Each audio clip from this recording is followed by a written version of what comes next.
You hired me to do a job, and I'm really good on the phone.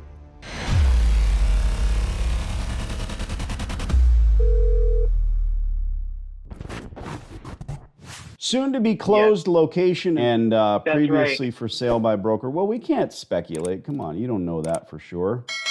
Oh, I had it under contract, or almost had it under contract. You almost bought this particular laundromat, you silly boy.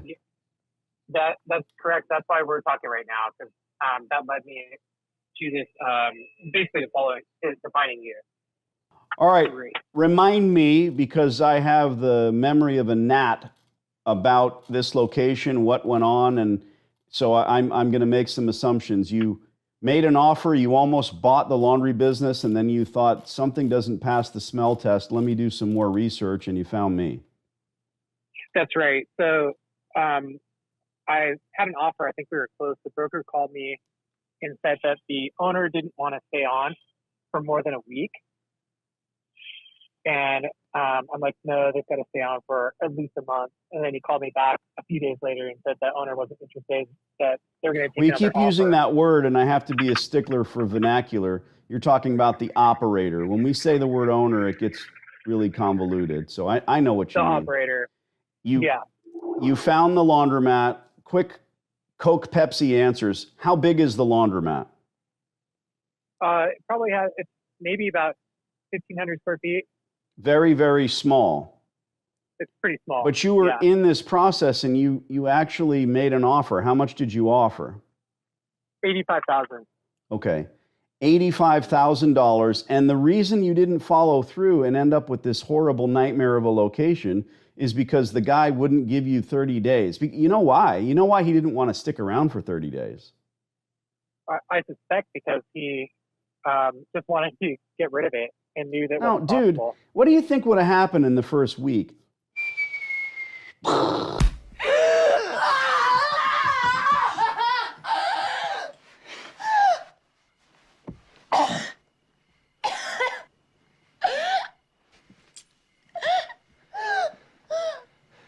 You watch this place crash and burn. He's selling you the store for $85,000 based on what?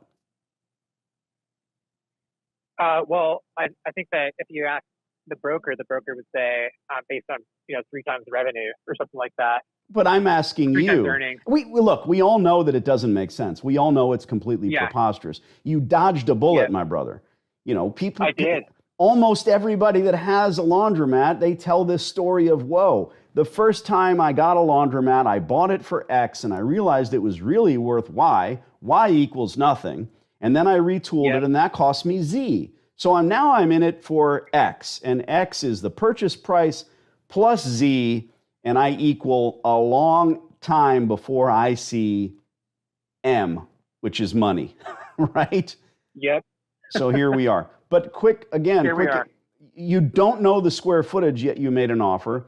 Thank goodness they said that he wouldn't stick around, because he knew that you would be able to see everything that goes on there within a couple of weeks. Yeah. He didn't want to run off. Now, is he still there? I don't believe so. No, I think they're shutting it down. Okay. Wow. How long ago did you write this offer? It was in December. Okay. So 6 months ago, the guy goes from an $85,000 gimme to nothing. Yep. Next question. What did the lease look like? I never got that far that I got a copy of the lease. Okay. I'm not here to beat up on you, but do you realize now how utterly ridiculous that is? Oh, yeah. Yeah, I do. I mean, I was going to get part of the contingency was to get copies of the lease. Anyway, that's a game. That's a joke. You have a contingency. You can put anything you want in a commercial lease. You can put anything on an addendum and say, well, I'll only do X if Y. But if you gave this guy a $5,000 deposit, you think you'd give it back? Oh, there's a tiny word, non-refundable. $5,000, it's a lot of money to a lot of people. Yep. So you dodged that bullet. You motherfucker!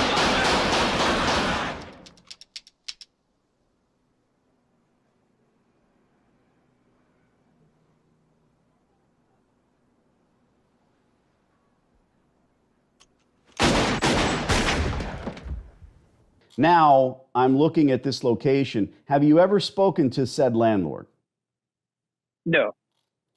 What makes you think that it's circling the drain so badly and that he's gone? Have they closed it? I had an ATM in that location, and they called me and told me that they were shutting it down and to come get my ATM. Did the operator know that you were the ATM guy? He did not. Ah, okay. Little inside baseball. But outwardly, the laundromat is still operating. I was there a couple weeks ago, and it seemed like they were getting ready to shut it down, but I haven't been back since. Okay. Well, yes or no question. As far as you know, it's still running. Yes. Now, you've provided me with a number, a managing broker. That scares me, but we're not talking about a business broker. This is not the gal that you spoke with when you were trying to buy it. No. Okay. She's a big-time realtor. Agent. Yes or no questions. Yeah. So I get it. Yeah. And Greg is the big-time president, and you were able to, you Googled the plaza and did some research, and you're pretty sure these are the folks. Let's try Stephanie and see what's what. Here we go. Anything else very important that I need to know? Not that I know of. All right. Are you excited? I'm so excited. Stop being excited. All right, here we go.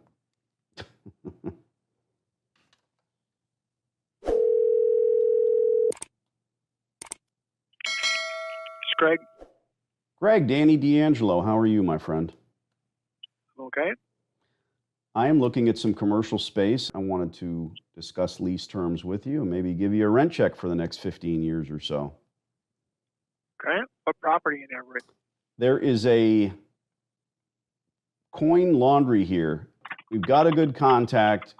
We've called and left a message. You understand why I don't email her, right?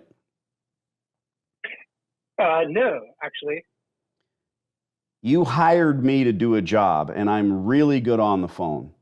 If I email her, I can't control that. And I don't mean control her or the conversation or any of that. But when I speak to someone, they can snap off yes, no, indifference. I can hear the inflection in their voice. That's why you want me doing this. Anyone can send random emails or even put letters of intent out. It shows weakness. Oh, I'm going to send a letter of intent about this property. No, on a telephone call, I can say, hi, Betsy, I'm Danny. This is what I do, how I do it, how long I've been doing it, and then she says, oh, well, we don't really want a laundromat here any longer. We just purchased the plaza. Be prepared for that. Fantastic. I can't say I blame you. But let me talk to you about the way we operate. It's very different than your current or previous operator in this case. We're not going to sell the business for 85 grand. It's going to make us money, but you have to help us with a lease. That's what you hired me to do. We don't send emails. We make cold calls. So I was very ambiguous about my text. Now, if she texts me back in 20 minutes, which property? Not going to write anything. Not going to give her that pleasure. Because she wants to text back and forth because she's got a glass of wine in hand. No, we're going to get on the phone. Just know that. And in the Google document, if she does reach out independent of our time on the phone, I will put it in the notes, but I won't have a conversation until you are on said conversation. Don't get too excited about these stores. Any one store, you never know what might happen. Nope, I'm not too excited.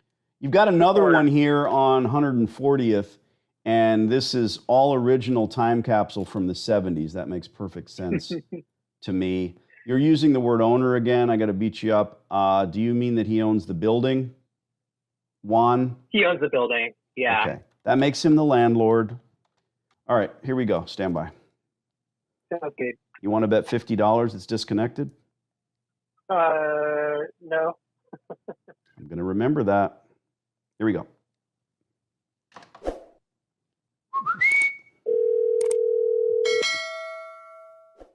on. Dice. Your call has been forwarded to an automatic voice message system. Sorry, the mailbox is full and will not receive your message. Please hang up. Are you still there? Goodbye. You have to laugh to keep from crying. So look, dude, this is a learning curve. Obviously, in my original email, I go through this. I say, please vet the numbers, do your job as an investigator, find out what's what. I'm not saying that's not his number. It very well could be. But figure out for me. Yeah, I'll do that next time. Yeah, I know. For sure. I know. Yeah. Just figure out which is the best plausible number and what's happening with it. I'm also getting access to very good skip tracing.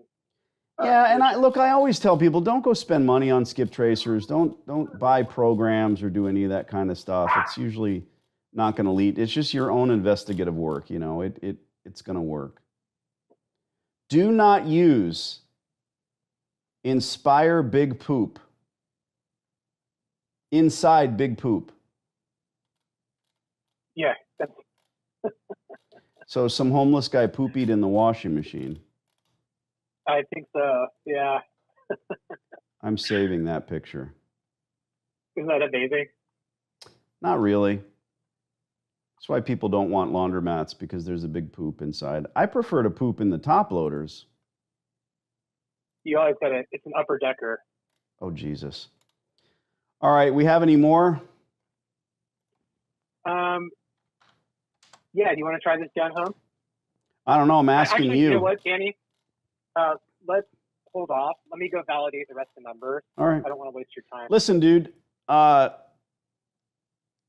good work on store number one. Honestly, you have to vet the numbers, and then we know, because I've been doing this a long time. If we leave messages for 10 numbers, the wrong numbers are never going to call back. At least we got the right one for the store you almost tripped up 85,000 worth, so you're ahead of the game. All right, I'll let you know. If anybody dials me back, I'll hit you up. Sounds great. Thanks, I'll find the rest of the numbers, and then I'll hit you back. This is what we do every week. Sounds great. Thanks Danny. Greg. Cheers, brother.